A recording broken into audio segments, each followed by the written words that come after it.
兄弟们啊，今天第一个事儿就啥呢？感谢孔金星啊，别送礼物，一送礼物就紧张。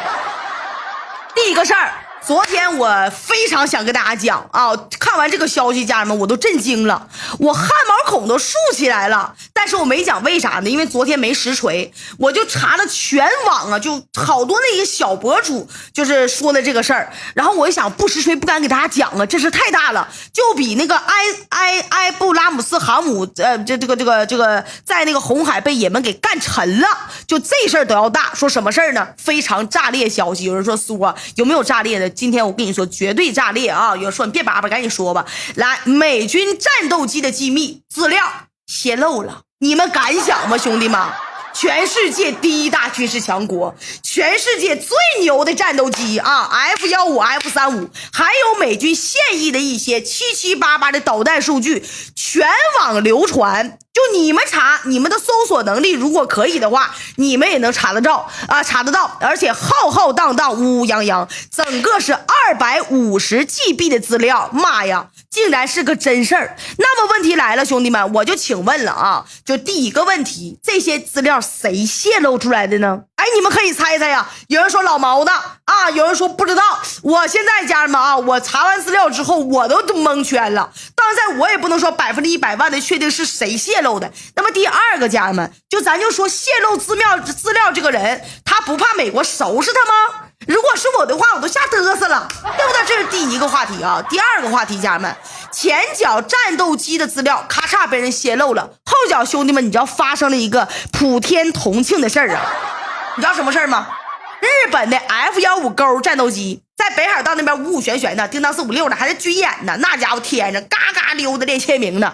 就演出的时候，突然间发生意外了，炸弹库嚓就脱轨了，就爆炸了，战斗机当场殉爆，直接坠海。那么问题来了，这次坠机发生在哪儿呢？我们都说了，哎，小本子上大鹅家门口呼呼哈嘿去，你这不找死呢吗？那不是阎王让你3更死，你等不到今天的5更吗？对吧？所以说这次坠机发生在俄罗斯家门口，到底跟谁有关系？跟这个 F-15这个泄密有关呢，还是跟人老毛子有关呢？咱先聊一聊啊，这第二个话题。那么第三个话题，兄弟们啊，就是南海啊世纪大对决呀，家人们知不知道啊？就是过程比那个古巴导弹危机，包括什么美苏军舰在海上对峙，那都有过之而无不及。但是这个事儿咱不能讲，家人们啊，你们就知道就行了，都懂吧？但是反正最后的最后呢，就是出现个什么事儿呢？美国的罗斯福号航母啊，不要浩浩荡荡的，不要五五旋旋的上人红海给人护航去吗？接替那个艾森豪威尔号航母去吗？原本说呢，就是通过这个巴士海峡，然后又在南海，然后呢直接过那个湾，然后去红海。这回绕道了啊，绕老远了，绕到菲律宾东边了，那一路南下，然后穿过印度尼西亚，然后再到马六甲海峡，反正里里外外绕老远的路了啊。那么这是一个事儿，然后另外还有什么事儿呢？随后美国五角大楼宣布一个事儿，说9月份之前要撤走部署在菲律宾的叫提丰中程弹道导弹的系统，并且美军也要撤出菲律宾啊，这提上日程了。如此之慌张，刚从小本子撤完，又要从菲律宾这撤，咋的？难道美国真要撤出第一岛链了吗？真要撤出南海，真要抛弃日本以及菲律宾了吗？对不对？这是第三个事。第四个事，兄弟们，泽连斯基呢，这哥们儿啊，接受彭博社采访的时候，说出了一个惊天地泣鬼神的世纪大言论，说乌克兰希望立刻和俄罗斯在第三国在第三国的斡旋之下进行谈判啊，要进行和谈了，还承诺会保证俄罗斯的利益。老铁们，这啥情况啊？俄罗斯会接受吗？然后俄乌战争咱都预测了，说今年年底都打不完，说那个谁呀，那个特朗普上台都未必能停，怎么就这么顺利结束了？你们敢信吗，家人们？你们觉得俄罗斯和乌克兰这场对峙能结束的，我扣波1，结束不了我扣波2。然后还有什么呢？就现在在那个欧洲那边啊，乌克兰和波兰不是稳步推进吗？人说了要干白俄罗斯嘛，对吧？要斩首卢卡申科嘛。然后北约也都知道，美国也支持嘛。突然间，兄弟们出了个噩耗啊！就昨天咱也提了嘴没讲，今天咱们讲一讲，好不好？这个计划彻底报废了。为什么呢？就在昨天，兄弟们，白俄罗斯就是恰恰好的时间点，就是刚刚好那么非常微妙的时间，突然间就通过了，加入了上合组织。那么问题来了，兄弟们，你知道上合组织能干啥不？有人知道不？为什么就在这个时间点突然之间加入到了通过了加入上合组织？你们要知道，兄弟们，白俄罗斯为了加入到上合组织费了20年的时间。白俄罗斯加上合组织有什么影响啊？今天咱最后聊这个话题，太炸裂了。今天这个消息就史无前例的炸裂啊，比美军战斗机被干爆了，美军航母被干爆了，那都炸裂。什么事儿呢？昨天我看很多人乌乌泱泱也跟我说了，我也跟大家提了一嘴，说什么呢？说坏菜了啊！美国这边真出大事了，说美军的那个 F-35战斗机呀，这个设计图啊啥的，叮当456全都泄露了。当时我一听这个消息，我确实上网上查了，结果呢，刚才我都说了嘛，相关消息22年前就有人炒了，13年前炒过一次，8年前炒过一次，那都是老掉牙的信息了啊！而且没有任何官方媒体报这个事儿，所以我立马就断定说这个消息有可能是假的呀，没讲，但是我提了一嘴。结果家人们，我昨天晚上一下播，我的个妈呀！你知道咱后台都炸了啊！而且我助理都给我发微信了，说姐这是实锤了。你们知道咋回事吧？我有个朋友居然直接找着美军战斗机泄密这个资料了，老铁们足足250个 G 呀！说到这儿，老铁就问了，说这个泄密是真的吗？我可以非常负责任的告诉大家，这250个 GB 的文件，我告诉你啊，就是足足够大家看3个半小时的。你阅读能力水平还挺好的情况之下，它绝对是真的。而且这个文件里面不只是有飞机的什么构造，甚至连什么维修啊、保养啊、螺丝锚怎么拧的，以及美国现役的2款导弹详细的参数全给你标出来了。不过说到这，大家别激动啊，虽然这个文件里写的非常详细，并不像外界传的那样，什么 F-35系列战斗机都泄露了，那没有啊。那真正有价值的文件其实有多少页呢？就800来页啊。关于谁的呢？关于 F-15SA 这个战斗轰炸机，还有几款精确制导炸弹，这个信息那是太爆炸了。但是家人们，你们要知道，这个 F-15SA 是给谁的呀？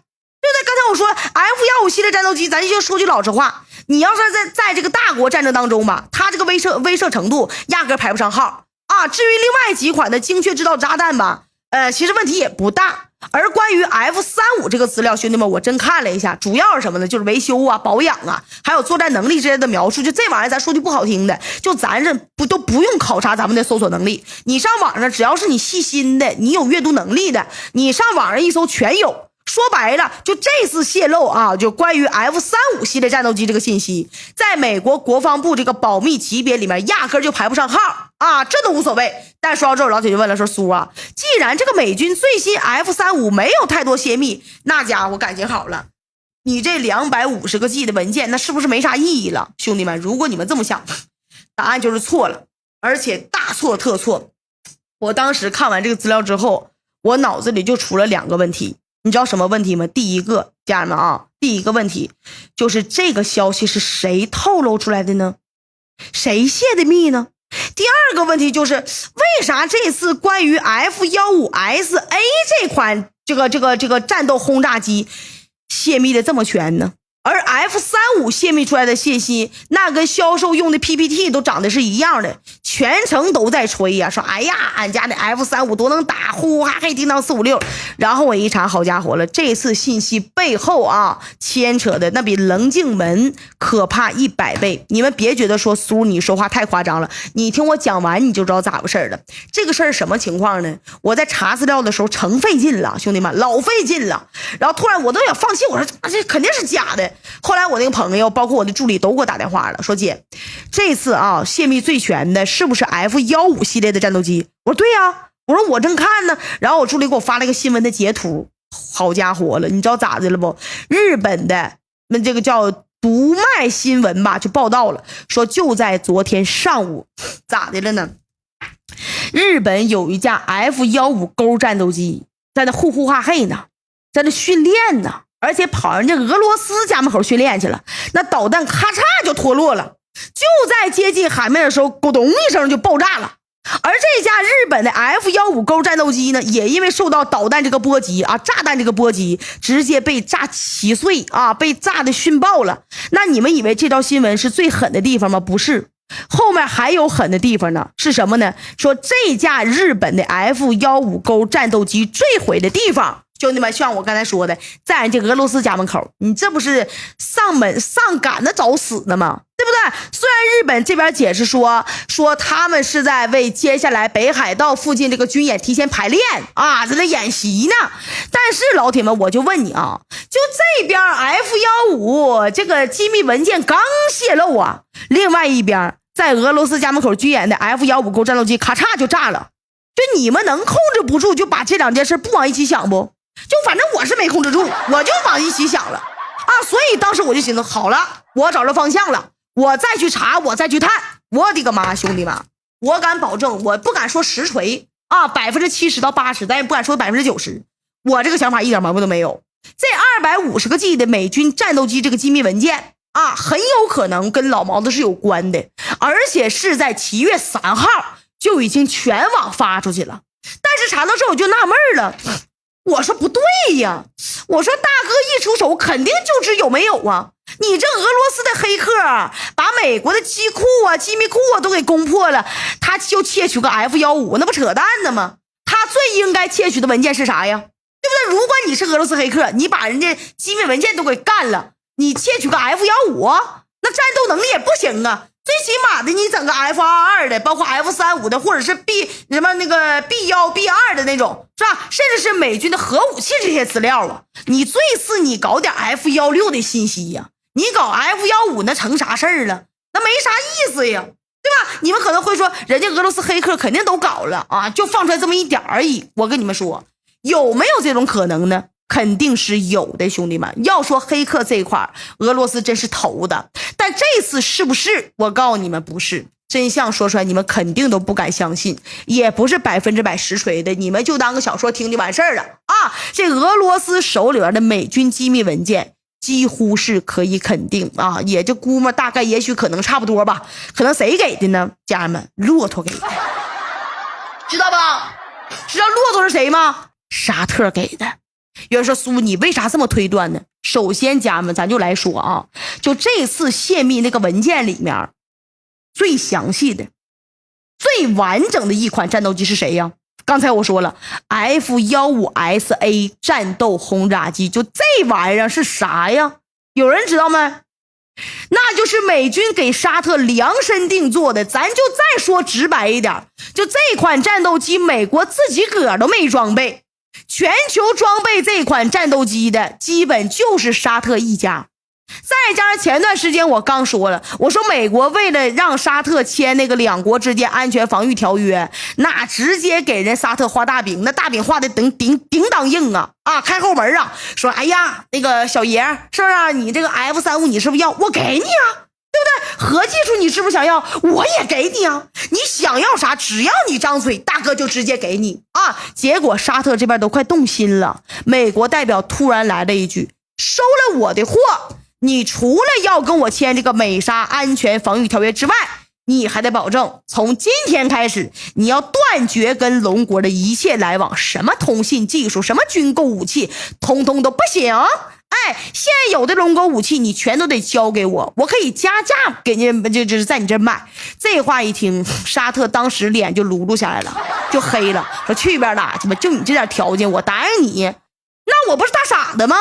那我不丢了芝麻捡西，不是丢了西瓜捡芝麻吗？你赶紧滚吧！这不知道的以为你把美国都给我了呢，是吧？你那 F-135什么玩意儿我不要了，核技术大不了我找别人呗，那玩意儿伊朗都有核了，那我还差啥了我呀？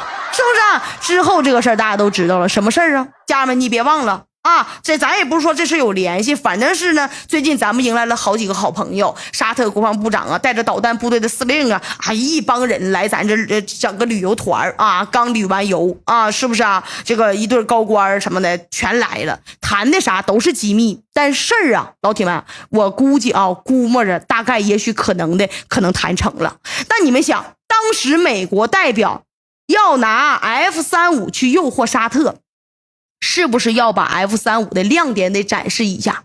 你不管咋地，你做销售的，你是不是你 to B 的，你不是 to C 的？什么叫 to B 呢？就是你对企业销售，对国家销售叫 to B， 你对个人销售，就我卖给你们东西叫 to C， 对不对 ？to 客户，你 to B 的最起码咱就说你得尊重人家，你得做个 PPT 吧，对不对？你得说我这 F15有多牛 ，F15有多能打，射程多少能带多少弹。对吧？也就是说，这个时候沙特这边肯定有了 F35系列的一部分信息了，对不对？那么至于这个 F15SA， 那就更不用说了，兄弟们，那人家沙特这玩意儿自己用的，他手里信息肯定详细。那么说到这儿，兄弟们，新的问题就来了，沙特有这些信息有毛病没？没毛病，很正常，对吧？但是老铁们，咱就说啊，说最简单点，老百姓想的这玩意儿是啥呀？在沙特人家眼睛里面，这玩意儿是保命的命根的呀，根本呐，对吧？且不说消息泄露出去对沙特安全有影响，咱就说沙特直接把美国秘密都给放出去了，而且还是放给美国的死对头俄罗斯啊，咋的了？难道沙特不想活了？难道沙特不怕美国一生气给他收拾了吗？我跟你说，如果大家也是这样想问题的，那只能说明大家现在对国际局势以及地缘政治这一块已经是非常了解了。确实，如果按咱们老百姓常理来推测，沙特现在根本就没有这个理由把这些消息给泄露出去。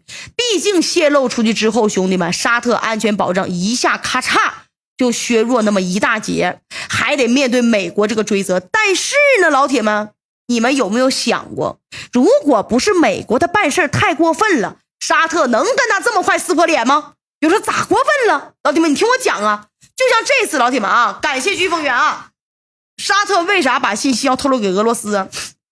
说白了，小萨拉曼直接用这个行动，用你美国能听得懂的方式告诉你大老美，说美国你不当个人呐，你在我们这边你搞事情啊，那咱这儿哥们儿当不成了，直接就得当仇人，直接给你美国来个断袍取义啊！而沙特之所以要跟美国做这种态度，主要有两个原因，兄弟们。第一点非常搞笑，什么事儿呢？你们肯定想不到啊！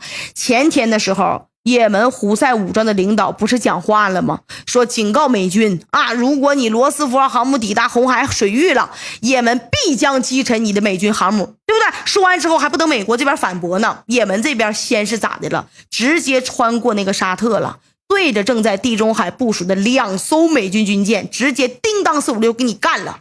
完事之后，也门胡塞武装领导人再次讲话，说美军航母啊，你就是个垃圾，你就是个过时的武器，那都不是我吹。红海战争已经证明一切了。我的个妈呀，就这话已经都直接宰人家美国人神经了，这都不是嘲讽人了啊，那是恶心人了。而且这还是一个穷的叮当响的也门就这胡塞武装说的。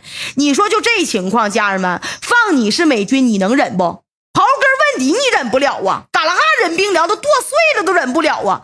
咱就说放到30年前，也就90几年的时候，你要不那时候美军，你要敢这么跟人家美军说话，我跟你说，勾勾小手指就把你也门给你再稀碎，对吧？但是兄弟们，这次完全不一样了。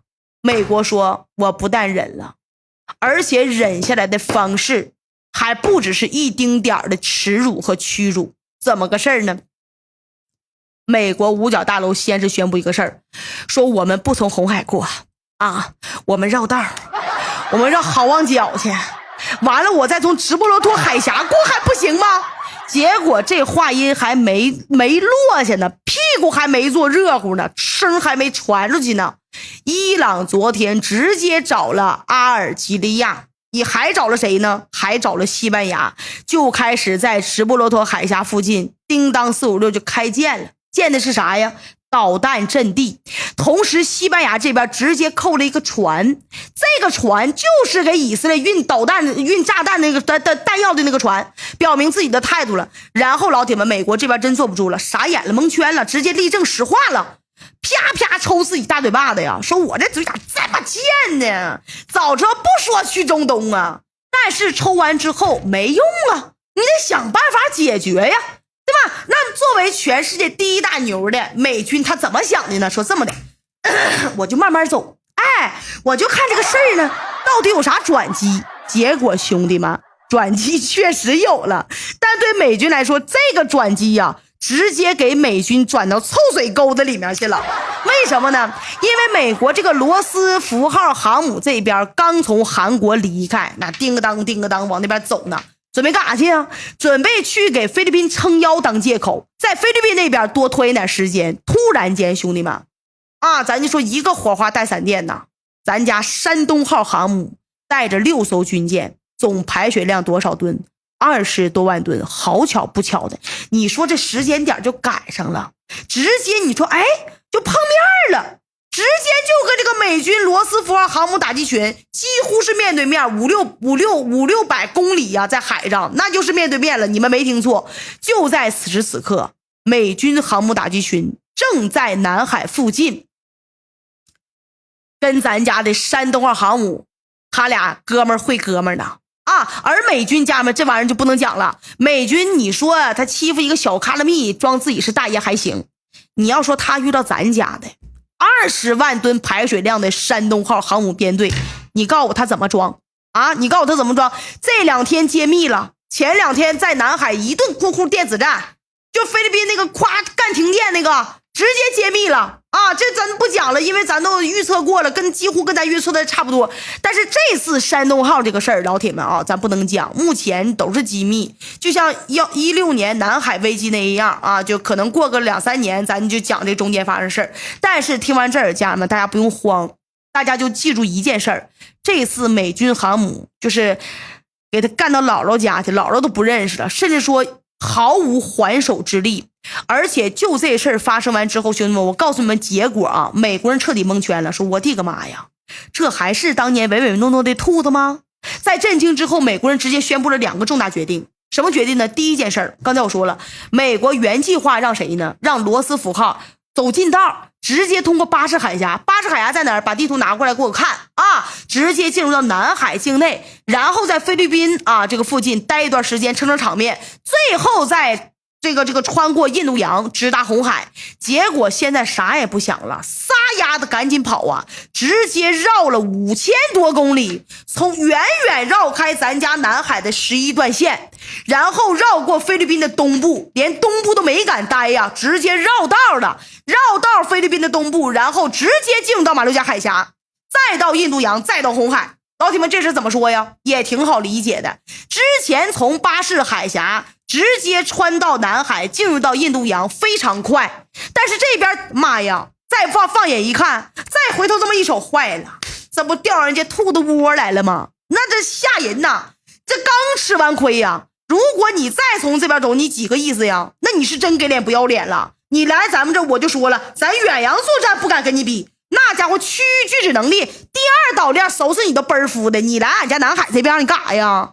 你是不是恶心我？是不是？你是不是针对我？那我不干你，我吓唬吓唬你，行不行？对不对？你真要从这边走，兄弟们都不用胡塞武装动手了，家人们。这美国罗斯福号，咱就说就不炸，你也得在南海稍息立正敬礼了。你想是不这个事儿？那么第2件事，老铁们，我告诉你，咱甭管说我说的夸不夸张。最后美国跑了，怂了，这是真事儿吧？对吧？原本这个道路你们在网上都能查到，道路和现在要走那个道路它就是不一样啊，它就是绕道了。你不怕你绕啥道啊？你来呀，是骡子是马你溜溜啊，没病你走2步啊，对不对？这是第1件事。第2件事，直接让菲律宾哭爹喊娘啊，一点不夸张。美国宣布之后呢，菲律宾这家伙全国上下呀，包括小马克思都觉得，哎呀我的个妈呀，天塌了。有老铁说啥事儿都让飞猴子这么惨呢？很简单，兄弟们，美国五角大楼现在决定，你知道决定个啥吗？说目前已经开始计划让美军陆陆续续撤出菲律宾。你们没听错，就是撤出菲律宾，或者说这都不是计划，都已经开始了。家人们，话说啥呢？就在昨天下午，也就是7月4号啊，这个7月3号这个事件发生之后的第2天，美国中央司令部、美国国防部同时宣布的，计划在9月份之前撤出美军部署在菲律宾的提风中程导弹系统。原因啥也没说，但是真相大家应该都能猜着，这部署菲律宾这个中导系统压根儿没有用啊！你不出事的时候，兄弟们，美军吆五喝六，呼呼哈嘿，老子天下无敌，老子就是牛。你遇到点硬茬子，家人们，你这提风系统你就是个垃圾啊！你连参战的机会你都没有，瞬间直接给你秒了。有人说至于吗？家人们记住啊，咱也不说是谁啊，也不说兔子，也不说这个白象，咱就说亚洲那是个怪物房啊！谁干你这破烂玩意儿，2下3下5除2不给你干死啊，对吧？所以好使吗？压根不好使。就包括美军在菲律宾整那个4个破美军基地好使吗？压根它也不好使。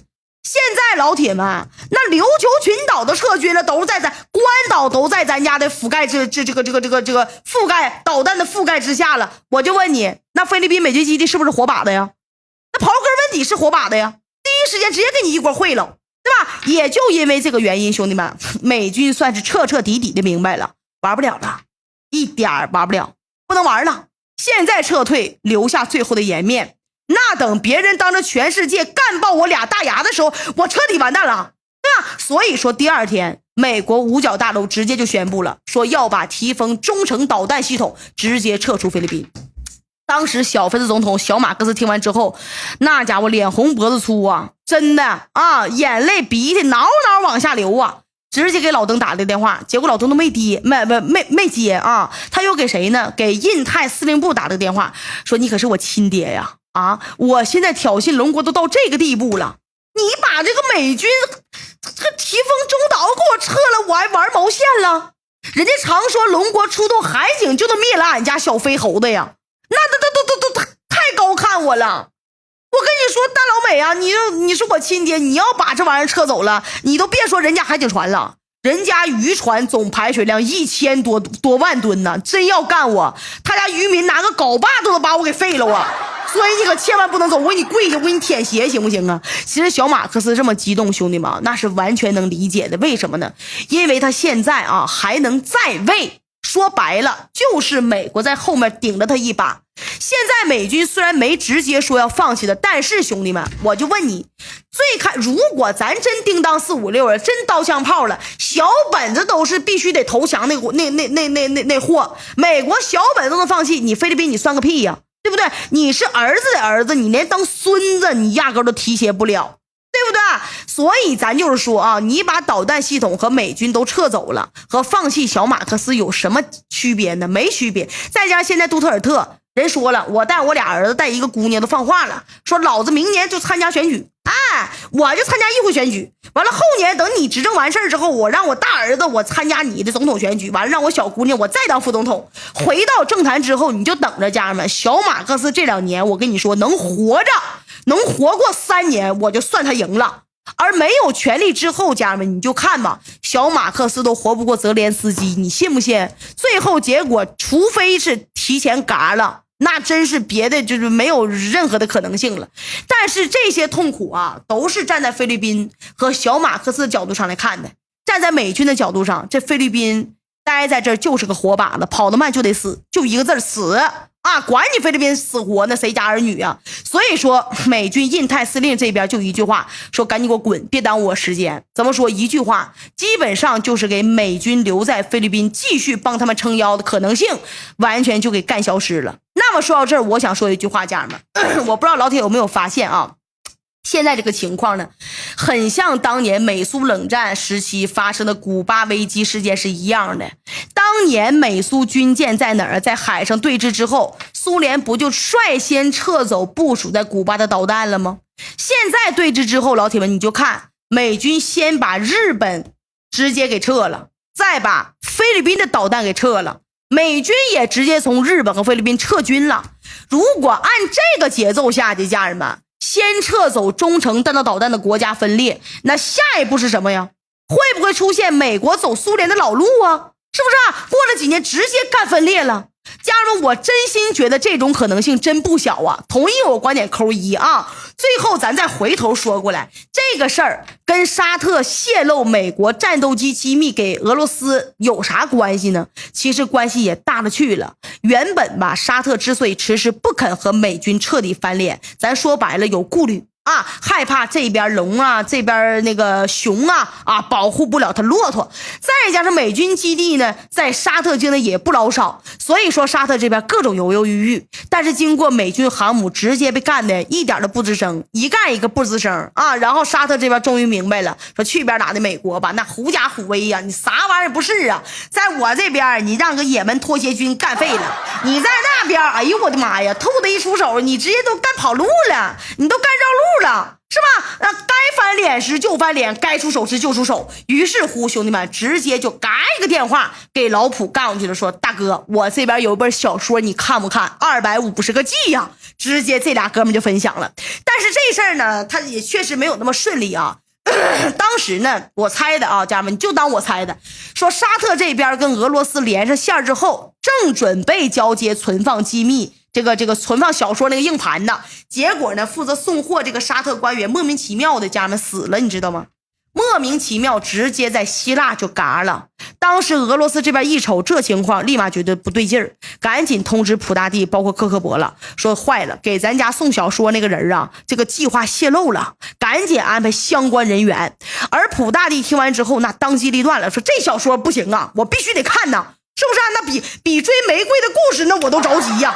说美国他敢直接弄死沙特高官，而且这么低调，那绝对不是警告，立马让咱家的特工给我出场啊，给我上活了，提防美国有暗杀沙特高层这个计划。咱该说不说兄弟们，普大帝那绝对那是高级科克伯出身，对局势这个判断拿捏的死死的，贼拉准。这边刚说完开始行动，另外一边啊，之前因为中毒在医院休养那个老萨勒曼再一次遭到暗杀了。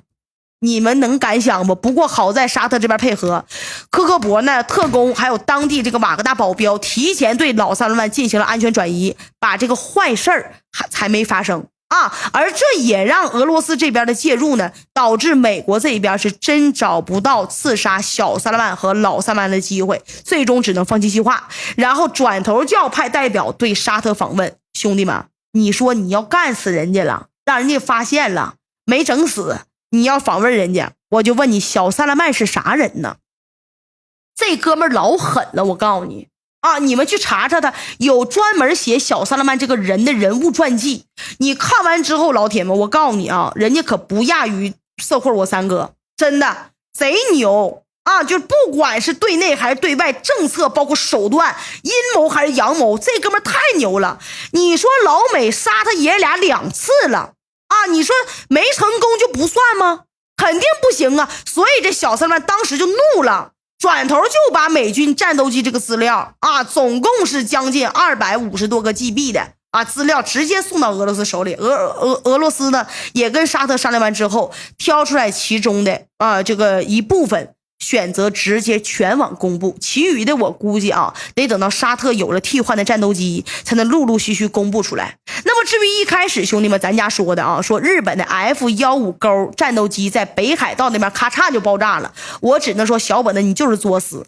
原本俄罗斯这边压根没勒你，都不打算尿你，对不对？而且啥呢？要等这个日本在7月9号开始要跟谁军演呢？呼哈嘿的摇人了，摇了波兰，摇了德国，不要演习吗？对不对？本来人老毛那边想着说，我现在我先不勒你，等7月9号我一起收拾你，是吧？再跟小本子带头这个三国的演绎，三国联军演绎，咱来一班狠的。结果小本子最近一段时间那可是了嘛，上蹿下跳啊，就发现这个局势紧张了，他心慌慌脚茫茫啊，说这可不行啊。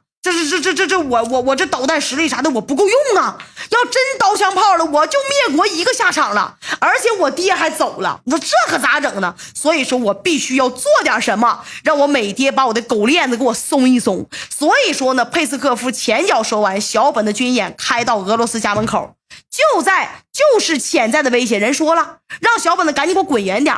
后脚为了表示对美国的忠心，这小本呢直接就选择了就跟老毛子硬刚啊。结果老毛子这边一瞅日本这个行为，当时头发都气炸了，说小本呢我真是给你点脸了啊，想在7月9号收拾你，你倒好了，你还来找事儿来了。一看小本，哎呦我的个妈呀，还派了个战斗机，哎呀我再一看，妈呀，这不是正中下怀吗？派了个 F-15勾，回头一查资料，嚯，好了，落点飞行参数、导弹数据、788数据，啥玩意儿都有。那你说这气氛都轰到这儿了，这是阎王要他3更死，他哪能留他到5更啊？对吧？就这么的，原本要威慑的这个计划直接给更改了。俄罗斯一艘什么呢？核潜艇直接在北海道外50多海里的地方悄摸的就上升到距离水面差不多3米左右的这个地方，然后2枚潜射导弹。当时小本子直接蒙圈说：“哎呦我的个妈呀，大毛子你没跟我开玩笑吧？我就装个蛋，你应该出动战斗机，你驱离呀！你赶我肯定走啊，我走就完事了，你干我干啥呀？”但是小本的抱怨当时没有用了，那导弹就跟长眼睛似的，冲着日本正在俄罗斯家门口军演这个叫 F-15勾这个战斗机，挠一下就干过去了，最后苦哧一下子直接干爆了。当时小本子一看这结果，当时蒙圈了，直接想找他爹告状，但是美国人他哪顾上小本子呀，自己都顾不上，你还告个屁状呢？又想去联合国告状去小本子，但是呢打眼一看好嘛，俄罗斯人家就是判官，对吧？联合国人家开的，告他赢他才算怪了呢。所以说万般无奈之下，日本直接讲话了，说没事儿啊，啥事儿没有，都怪波音公司啊，他这玩意儿老出毛病，那战斗机也出问题。我这 F-15勾这个导弹掉完之后凌空爆炸了，那爆完之后把我战斗机都给炸了。没事算了吧，那这咋整啊？那也不追究任何人责任了啊！灰头土脸，咬牙跺脚，直接回来了。怎么说呢？虽然这次兄弟们美军战机泄露出来这个数据对实战来说影响没有那么大，但是兄弟们背后牵扯这么一系列的事件，那可真正改变世界格局了。同意我观点的兄弟们给我扣波同意。而且我现在有一种丝丝毫毫的预感，就这事儿老铁们到这儿肯定不是个终点，肯定也不是安定秀，对不对？后面还有更劲爆的消息，大家等着看好戏。那么说完这个，家人们咱再说说俄乌这边的事儿。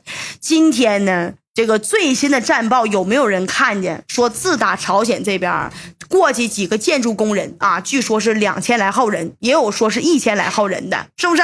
这个建筑工人呢，直接到乌克兰那边之后，我的个妈呀，兄弟们这个之前俄军打了整整2个月没有打下来的这个纽约村不是美国那个纽约就正常的那个纽约村，就用了多少呢？用了2天时间直接干下来了。速度之快，你知道快到什么程度吗？家人们，是乌军压根儿没反应过来，压根儿没反应，旁边的部队甚至都没撤退呢，直接就被俄军两面嘎就给你包饺子了。而且最关键的是啥呢？就这支部队现在完全没有停下来的意思，你敢信不？就这个节奏整不好，就1个星期之内，俄军直接要全部打开哈尔科夫的大门了。那就在我还在推测俄军接下来怎么就修改这个进攻重点的时候，好家伙了，你们猜咋着了，兄弟们？泽连斯基这边直接做出了近乎投降的表态，你们没听错，泽连斯基马上要投降了，是说了，说我们愿意和谈，我这不是逗你们玩根据环球网的报道，家人们，昨天上午，泽连斯基我昨天就看见了，但是这个新闻是今天爆出来的是接受了彭博社采访的时候突然间讲话了，说乌克兰与俄罗斯这个谈判应该尽快采用第三国调节模式，乌克兰可以保证俄罗斯的利益。一瞬间兄弟们直接把我给看懵了，咱就说小泽呀，你怎么态度190度大转弯呢？这是领土问题呀，那不是说不妥协吗？还要收回克里米亚去要带着他媳妇去看海吗？怎么现在咋的了？啥都可以谈，还是说啥呀？说为什么失去独立国家地位去做好准备了吗？这不是狗了吗？对不对？虽然很多人都支持俄罗斯，我也理解但自从俄乌开打以后，兄弟们，我的态度就是中立的。我的意思什么呢？我就站在我们的立场上，绝对中立，是真中立就绝对不偏袒俄罗斯。当然我也不会黑俄罗斯，因为什么呢？我觉得小泽他也不是啥坏人，他简直就是东北振兴大使，同时间一带一路的宣传大使，对不对？咱就摸着良心讲，如果没有小泽，俄罗斯怎么能倒向东方？如果没有小泽，我们远东出海口怎么能看到希望？如果没有小泽，兄弟们，咱的国产汽车怎么能够大量的出口俄罗斯市场？对吧？如果兄弟们没有小泽，谁去消耗美国大量的财政啊？再说了，如果没有小泽，俺们和中亚国家的关系咋就实现快速突破了？所以真的兄弟们，我一点都不恨小泽呀。那国内老多人骂小泽了，你就这个孙子就是垃圾啊！我是反对的，我这样说：天不生泽连斯基，反霸权战争万古如长夜呀。对吧？那小泽乃是啥呀？简直就是舍身取义的那个，就是小白头鹰，牺牲自己成全大家，成全全世界，发展中国家的反霸突围，他是排头兵排头阵，这是一种和谐而伟大的那种大无畏的精神呐。所以我一边支持中俄友好，家人们。但是呢，同时家人们啊，我也非常的感谢小泽，非常感谢每次小泽在俄乌战场上放大呲花、放海马斯，大毛都会更加跟我们团结，更加跟我们友好。屡屡看见这一幕，我只能说感谢泽胜刷的穿云箭。对吧？之前不是传消息了吗？说我们和大毛天然气管道这个价格方面没谈拢有分歧，对吧？我跟你们说，兄弟们，这都不是事儿。你等后面小泽，你再刷几个穿云箭，你看大毛还抬不抬价？对不对，兄弟们？同意我观点扣波同意啊！咱也不是说什么大毛刷不上穿云箭，也不是说什么乌克兰咋地的。最关键啥呢？就是上天给你机会，机会永远是留给有准备的人。咱家的准备在哪儿呢？我无数次告诉大家了，美国的制造业空心化，我们的准备恰恰好就是全世界除了东方大国之外，全世界第2名到第50名加一起制造业，对不起，你毛都赶不上，你是望其项背。那至于东方大国的制造业到底有多牛，今天老铁们不仅新闻告诉你们，我实打实用一个品牌告诉你们，什么概念呢？这个品牌找咱们家找